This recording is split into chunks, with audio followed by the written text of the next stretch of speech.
చంద్రబాబు నాయుడు గారి నేతృత్వంలోని కూటమి ప్రభుత్వం మీద రాష్ట్రంలో దాదాపు అన్ని వర్గాల ఉద్యోగులు రోడ్లెక్కేశారు.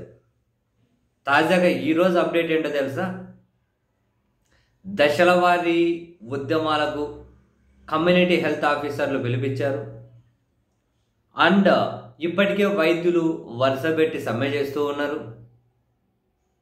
సమస్యలు పరిష్కరించకపోతే సమ్మె చేస్తాము అని విద్యుత్ ఉద్యోగులు హెచ్చరికలు జారీ చేశారు. అక్టోబర్ 7వ తేదీ చలో విజయవాడకు ఉపాధ్యాయులు పిలిపించారు. సచివాలయ ఉద్యోగులు రోడ్లెక్కి నెక్స్ట్ ఇక మేము కూడా సమ్మె దిశగా వెళ్తాము అని చెప్పి వాళ్ళు రోడ్లెక్కారు. ఇంకా మరి సంతోషంగా ఉన్న ఒక్క వాళ్ళెవరో చెప్పండి? వరుసగా అవే ప్రతి వర్గం పట్టు విడని వైద్యులు రిలే దీక్షలు చేస్తూ ఉన్నారు.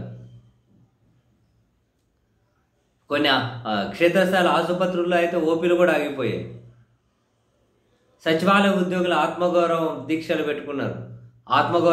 పెట్టుకున్నారు. నెక్స్ట్ మేము సమ్మెకు దిగుతామని చెప్పి వాళ్ళు హెచ్చరించారు.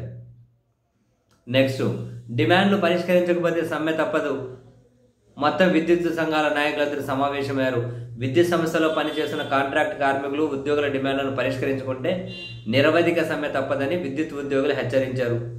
విజయవాడలో ఉద్యమ కార్యాచరణ గురించి రౌండ్ టేబుల్ సమావేశం ఏర్పాటు చేశారు. చెప్పండి,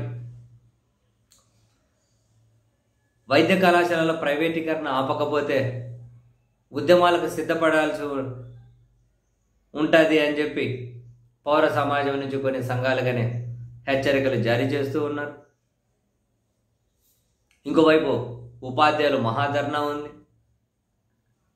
ఏ వర్గం సంతోషంగా ఉన్నది? ఏ ఉద్యోగ వర్గం సంతోషంగా ఉంది? పోనీ ఏ ప్రజలు దేని చూసి సంతోషాలు? పౌర సమాజం ప్రజల నుంచి ఆ చైతన్యం కొరబడింది కాబట్టి ఉలుకు లేకుండా పలుకు లేకుండా పడి ఉన్నారు. కానీ లేకపోతే ప్రభుత్వ మెడికల్ కాలేజీలు దానికి అనుబంధంగా ఉన్న ఆసుపత్రులు కూడా ప్రైవేటుల చేతులు పెడతామన్నా కూడా ఉలుకు లేదు పలుకు లేదంటే మనం ఈ జనాల గురించి ఏం మాట్లాడతాం?